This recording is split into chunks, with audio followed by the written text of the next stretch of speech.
අයිබෝන් මම හර්ෂණ රුක්ෂාන් විදායක සභික සිවිල් බුද්ධ පෙරමුණ ස්තුතිවන්ත වෙනවා ගෞරවනීය මාධ්‍ය ආයතන සිල් දෙනාට මාධ්‍යවරණය ලබා දීම සම්බන්ධයෙන් ඇත්ත වශයෙන්ම අපි මේ අද කතා කරන මාතෘකාව තමයි 2026 සුගතදාස ක්‍රීඩාංගණයේ පැවැත්වෙනවා ආසියානු ක්‍රීඩා උල්ල පොදු රාජ්‍ය මණ්ඩලයේ ක්‍රීඩා උල්ල. එතකොට මේ සුගතදාස ක්‍රීඩා පිටිය තමයි අපිට තියෙන එකම ප්‍රධානම සම්පත අපේ මේ තරඟවලට සහභාගී වෙන ක්‍රීඩිකාවන්ගේ පුහුණුවීම් සඳහා. එතකොට මේ පුහුණුවීම් සඳහා තියෙන ක්‍රීඩා පිටියේ පුහුණුවීම් නවත්තලා මේ ජවුසමන් නටන්න පහුගිය කාලේ එක්තරා පුද්ගලින් කිහිප දෙනෙකුට ප්‍රසංගයක් පවත්වන්න මේකේ ට්‍රැක් එකේ ඔක්කොම නවත්තලා ඊට පස්සේ ඩ්‍රොයිං යගුලිය කවපෙත්තේ හෙල්විසි කරන මේ පතය සම්පූර්ණයෙන්ම පුහුණුවීම් නවත්තන්න කියලා තමයි මේ ජවුසම නටන්න මේ සංගීත ප්‍රසංගය පවත්වන්න දීලා තින්නේ. එතකොට අපි අහනවා දැන් මේ සංගීත ප්‍රසංගය පැවැත්වුවාද? නෑ. මේකට දැඩි විරෝධයක් එල්ලුණා. ඒත් එක්කම මේ සංගීත ප්‍රසංගය පවත්වන්න හිටපු සංවිධායකවරයා ලක්ෂ 250කට අධික මුදලක් ලක්ෂ 250කට ආසන්න මුදලක් අරගෙන ලංකාවෙන් පැනලා යනවා.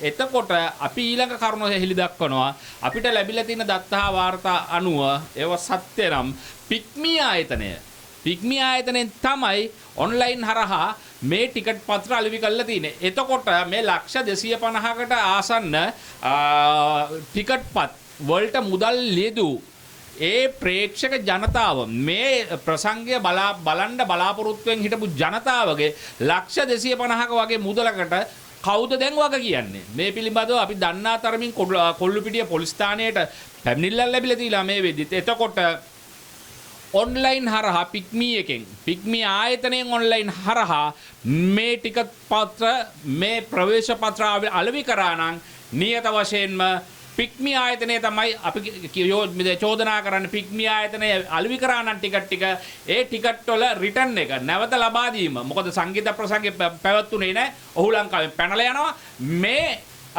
ප්‍රවේශ පත්‍රවල වටිනාකම ගෙවන්න ඕනේ මේ ප්‍රේක්ෂක ජනතාවට පික්මී ආයතනෙන්. ඒක හන්දා මේ ප්‍රසංගය නිසා රුපියල් 10-15000 ටිකට් අරගෙන ප්‍රවේශ පත්‍ර අරගෙන මෙම ප්‍රසංගය නැරඹීමට යන්න ඉඳලා ඒ බලාපොරොත්තුව කඩ වුණා. මොකද එහි සංවිධායකවරු ලංකාවෙන් පැනලා යන හන්දා දැන් ඉතුරු වෙලා තින්නේ අපිට ඔවුන්ගේ මුදල් ලබා දීම පමණයි. ඒක හන්දා අපි පික්මී ආයතනයට කියනවා පික්මී කරුණාකරලා ඔන්ලයින් හරහා ඔබතුමන්ලා ඔබ ආයතනයේ ටිකට් ටික විකුණුවා නම් ප්‍රවේශ පත්‍ර ටික අලෙවි කරා නම් කරුණාකරලා ඒ ප්‍රේක්ෂක ජනතාවගේ ප්‍රේක්ෂකින් වෙන්න බලාපොරොත්තුෙන් හිටපු ඒ ජනතාවගේ මුදල් කරුණාකරලා ඔවුන්ට ලබා දෙන ක්‍රියාපටිපාටිය හැකියක්මනින් කරන්න නැත්නම් ආපදා කළමනාකරණ අමාත්‍යාංශයට ලබා දෙන්න.